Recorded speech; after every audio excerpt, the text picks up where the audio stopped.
Particle मास की कहानी शुरू होती है बिग बैंग के बाद के कुछ नैनो सेकंड से। ब्रह्मांड के उन शुरुआती क्षणों में सारे पार्टिकल्स मासलेस थे और लाइट की स्पीड से ट्रेवल कर रहे थे। और जब ही हिग्स फील्ड अस्तित्व में आती है, जिसके बाद से एलिमेंट्री पार्टिकल्स इस फील्ड के साथ इंटरैक्ट करते हैं और इसकी वजह से उन्हें उनका मास मिलता है और उनके ट्रैवल करने की स्पीड लाइट की स्पीड से कम हो जाती है। अब आप सोच रहे होंगे कि हिग्स फील्ड क्या है, तो इसके लिए आपको मेरा हिग्स फील्ड पे बनाया हुआ वीडियो देखना पड़ेगा, जो कि मैंने कुछ दिन ही पहले पब्लिश करा है और इसका लिंक मैं डिस्क्रिप्शन में दे दूंगा, जहां से आप ये वीडियो देख सकते हैं। लेकिन जो इस वीडियो का टॉपिक है वो ये है कि हमारे यूनिवर्स में सिर्फ 2% मास ही डायरेक्टली हिग्स फील्ड से आता है। अब जो सवाल खड़ा होता है वो ये है कि बाकी का 98% मास कहाँ से आता है। तो ये जानने के लिए इस वीडियो को अंत तक ज़रूर देखिए। हम अपना वीडियो बिना किसी देरी के शुरू करते हैं।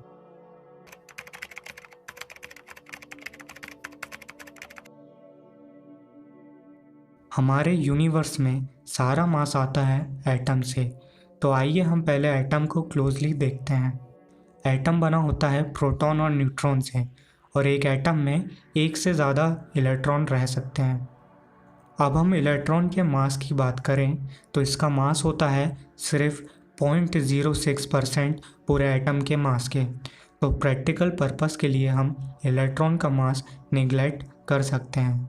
अब बात करते हैं न्यूक्लियस की, जिससे एटम का 99.4% मास आता है। जैसा मैंने बताया कि न्यूक्लियस बना रहता है प्रोटॉन्स और न्यूट्रॉन से, जो कि खुद बने होते हैं क्वार्क से। अब जब हम प्रोटॉन को करीब से देखेंगे तो हमें पता चलेगा कि एक प्रोटॉन 2 अप क्वार्क और एक डाउन क्वार्क से बना रहता है। लेकिन जब हम ये तीनों क्वार्क्स का मास को कंबाइन करते हैं तो भी ये सिर्फ 1% मास बनता है टोटल प्रोटॉन के मास से। तो बाकी का 99% मास कहाँ से आता है? इसके लिए आपको समझना पड़ेगा कि एम्प्टी स्पेस असल में एम्प्टी नहीं होता, बल्कि क्वार्क ग्लूऑन फील्ड फ्लक्चुएशन इसमें होती रहती हैं, जैसा आप अभी इस एनिमेशन में देख रहे होंगे। अब इन क्वार्क ग्लूऑन फील्ड फ्लक्चुएशन को सप्रेस करने के लिए और ट्रू एम्प्टी स्पेस यानी वैक्यूम बनाने के लिए हमें एनर्जी की ज़रूरत पड़ती है। अब जब आप एक क्वार्क और एंटी क्वार्क के पेयर को देखेंगे, जिसे हम मेसॉन्स भी बोलते हैं, तो आपको एक फ्लक्स ट्यूब उनके बीच में नज़र आएगी, जो कि असल में एम्प्टी स्पेस यानी वैक्यूम रहता है।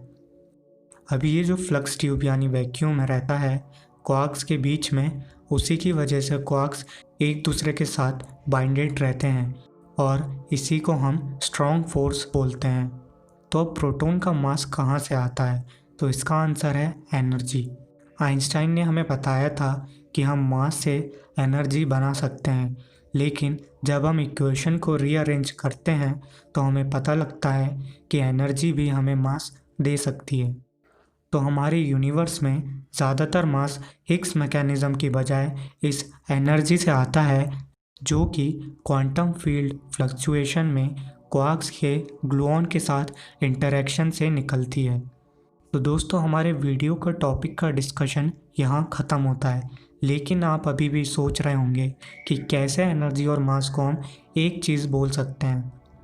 तो इस कॉन्सेप्ट का इंट्रोडक्शन मैं आपको दे देता हूँ और इसके बाद आप खुद इस पर रिसर्च कर सकते हैं। तो इसके लिए हमें एक थॉट एक्सपेरिमेंट करना पड़ेगा। मानिए आपके पास एक ऐसा बॉक्स है जो कि मासलेस है और उसमें आप फोटॉन्स भर देते हैं। ध्यान रखिए कि मैंने यहाँ पर फोटॉन्स बोला है, ना कि प्रोटॉन्स। फोटॉन्स लाइट के पार्टिकल्स होते हैं जो कि मासलेस होते हैं। तो अब फोटॉन्स लाइट की स्पीड से एक दूसरे से टकरा रहे होंगे और बॉक्स की वॉल से भी टकरा रहे होंगे। अब जब हम इस बॉक्स को वे करेंगे तो इस बॉक्स का कुछ मास निकल के आएगा। लेकिन कैसे? बॉक्स भी मासलेस है और फोटॉन्स भी मासलेस हैं, तो ओवरऑल मास कहाँ से आ रहा है? तो इसका आंसर है मास आ रहा है एनर्जी से, जो कि उन फोटॉन्स के पास है। आइए इसको मैं आपको समझाता हूँ। बॉक्स में फोटॉन्स के पार्टिकल्स हर वॉल पे सेम प्रेशर लगा रहे होंगे, लेकिन अब मानिए आप उस बॉक्स को कुछ फोर्स लगा के वेलोसिटी देते हैं और वो बॉक्स एक डायरेक्शन में मूव करने लगता है, जिसकी वजह से अब जो वो बॉक्स है उसके बैक वाले साइड पे ज़्यादा फोटॉन्स टकराएंगे और फ्रंट वाले साइड पे कम, जिसकी वजह से वो जो बॉक्स है वो फोर्स के डायरेक्शन में एक्सेलरेट करने से रेजिस्ट करेगा। अब मास की डेफिनेशन क्या होती है? मास की डेफिनेशन ये कहती है कि जब भी कोई ऑब्जेक्ट है जिसके पास उसका खुद का मास है, तो अगर वो रेस्ट स्टेट में है या मूविंग स्टेट में, जब भी हम उसके स्टेट को चेंज करने की कोशिश करेंगे तो वो बॉडी उस चेंज को रेजिस्ट करेगी और उस रेजिस्टेंस के मेज़र को ही हम मास बोलते हैं। तो जब हम इस बॉक्स के स्टेट को चेंज करने की कोशिश करेंगे तो वो बॉक्स भी इसको रेजिस्ट करेगा। इसका मतलब है उसके पास कुछ मास है जो कि फोटॉन्स की एनर्जी से आ रहा है।